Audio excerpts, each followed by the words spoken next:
Hi hello అందరికీ నమస్కారం అండి. ఈరోజు ఈ వీడియోలో మదనపల్లె మార్కెట్లో స్టాక్ ఏ విధంగా వచ్చింది, అలాగే ధరలు ఏ విధంగా ఉండబోతున్నాయి, నిన్న ఏ విధంగా ధరలు పోయినాయి అనేది వీడియోలో చూద్దాం. వీడియో చివరి వరకు చూడండి. మన ఛానల్ కొత్తగా చూసేవారైతే ఖచ్చితంగా సబ్స్క్రైబ్ చేసుకొని పెట్టుకోండి. ఇంకా మదనపల్లి మార్కెట్లో స్టాక్ చూసుకున్నట్టయితే సేమ్ నిన్నట్లాగే వచ్చింది. ఒక ఓవరాల్గా చెప్పాలనుకుంటే ఒక 5% తగ్గిందని చెప్పుకోవచ్చు.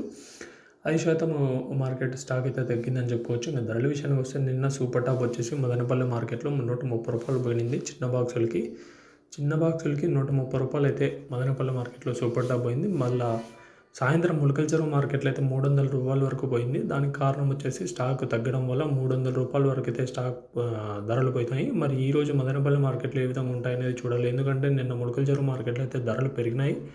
మరి ఈరోజు ఏ విధంగా ఉంటాయి అనేది ఆసక్తికరంగా ఉంది. చాలా రోజుల తర్వాత ములకల చెరువు మార్కెట్లో నిన్న పెరిగినాయి. మరి ఈరోజు మదనపల్లి మార్కెట్లో కూడా పెరిగే ఛాన్స్ ఉంది ఖచ్చితంగా అంటున్నారు.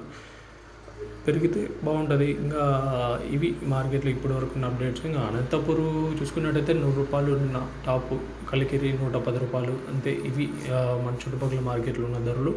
మదనపల్లి మార్కెట్లో ఉన్న అప్డేట్స్ ఇవి. 9:20 మీకు లైవ్ ధరలు అందిస్తాము. మన ఛానల్ సబ్స్క్రైబ్ చేసుకొని పెట్టుకోండి. అలాగే మీకు ఎవరికైనా తక్షణానందక ఇవి కావాలంటే స్క్రీన్పై కనపడే నెంబర్ కాల్ చేసి ఆర్డర్ చేసుకోవచ్చు. Thank you.